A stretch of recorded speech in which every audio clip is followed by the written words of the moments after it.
Number 3, 2x squared plus 2x minus 24. That problem needs to be, the way we're doing these is factoring. So yes, we could do this without factoring it. But when we get to polynomials like x to the third, x to the fourth, we're going to graph all of those in factored form. So we're really just graphing quadratics in factored form. So I know I didn't give it to you in factored form, but I just want you to practice factoring again.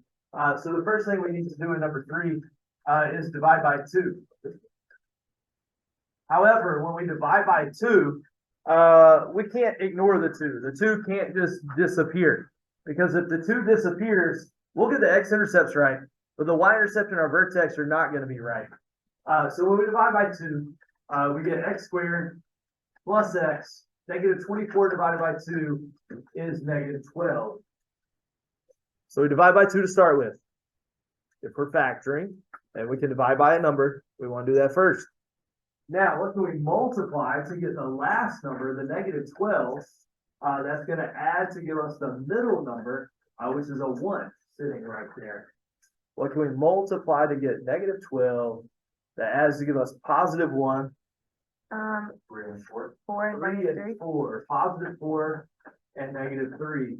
And now guess what? We're going to do everything else the same way we did yesterday. The x-intercepts, we're going to set x plus 4 equal to 0 and solve for x. We get negative 4. We're going to set x minus 3 equal to 0 and solve for x, and we get positive 3. So once we factor it, we can literally do them all the same way at this point.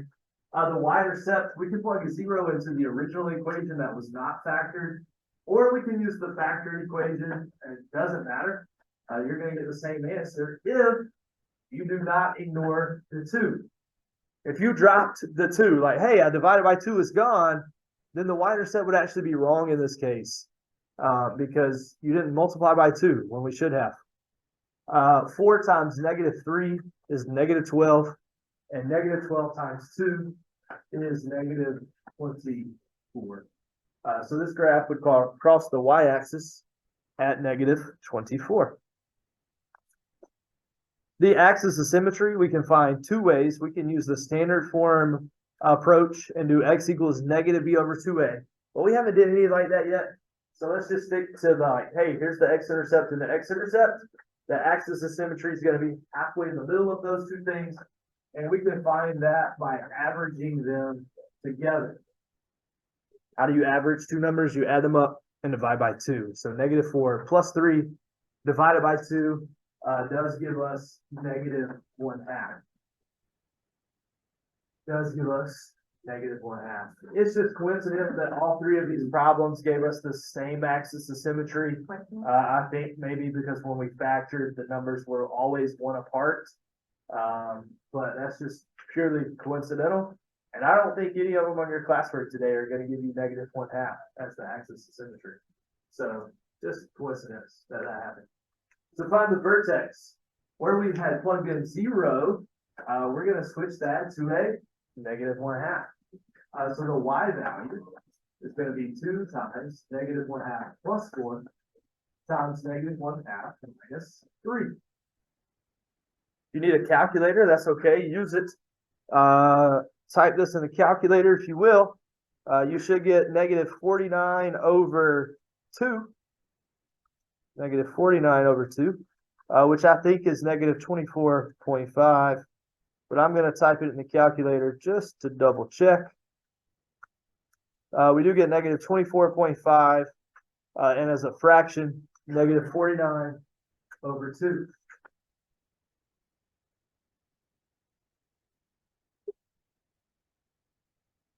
All right, so now that we can find those things with something that was in standard form that could be factored, not everything can be factored, but in our class, we're going to factor them.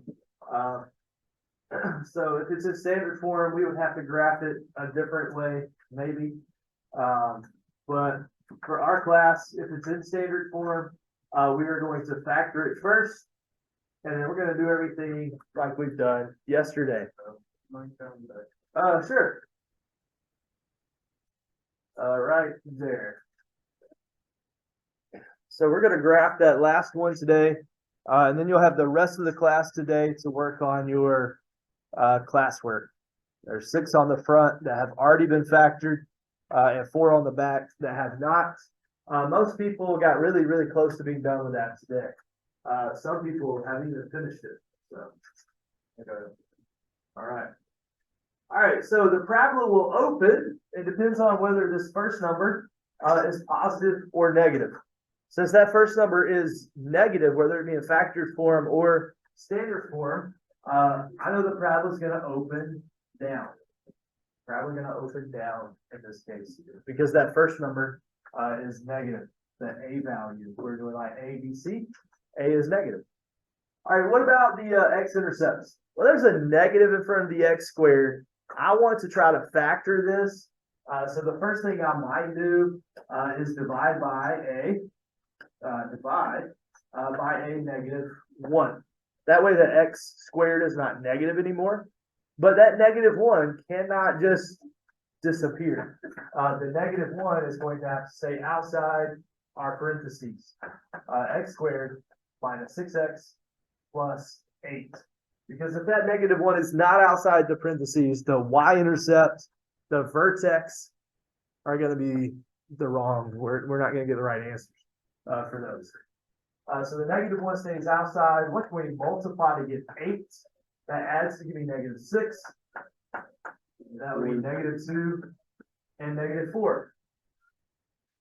So what is our x-intercepts? The negative 1 has no bearing on the x-intercepts.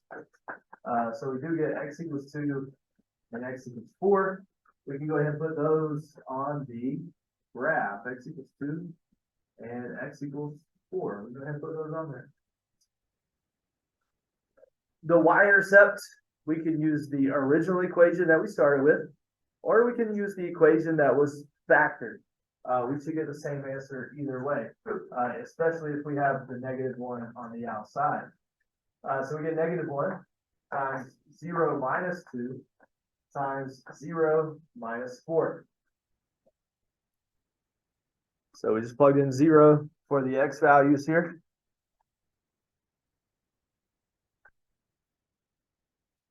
Negative 2 times negative 4 is positive 8. But we have this negative 1 outside that we also have to multiply by. So we do get negative 8. We do get negative 8 for the y-intercept. The axis of symmetry we can find the same way. We can add 2 and 4 together and divide by 2. Think about 2 and 4. What number is exactly halfway between 2 and 4? So you should get 3. If you don't get 3, you did something wrong. But do you need to show work for that? No, I know the number between 2 and 4 is 3. I don't really need to write anything down. If you want to put this on the graph, it would just be a dashed line because it's not actually part of the graph.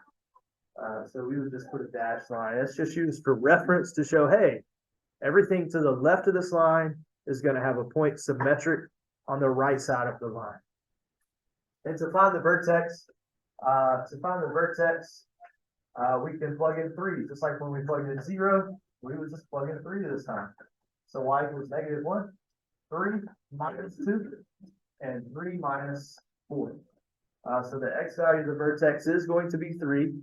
The y value, we plug 3 back into the equation and see what we get. And in this case, 3 minus 2 is 1. 3 minus 4 is negative 1. So 1 times negative 1 is negative 1. So then we have the negative out front. So we do end up with a positive 1 for the vertex. A positive 1 for the vertex. And now the point symmetric to the y-intercept. Every point except the vertex is going to have a point that is symmetric to it. It's going to be like the same y value, but the x value is going to be on the opposite side of the x axis of symmetry. So this point right here is 1, 2, 3 boxes or 3 units away. So there's not going to be another point that's also 3 units away, but this time on the right side. So that would be the point symmetric to the y-axis. You don't really have to write down what that point is because we're not really finding it. We're just plotting it. So it'll help us when we go to sketch our curve. It just helps us for that. So then we can connect these dots with a nice U-shaped parabola. A nice U-shaped parabola. The best we can get anyway. Looks a little bit better. All right, looks something like that.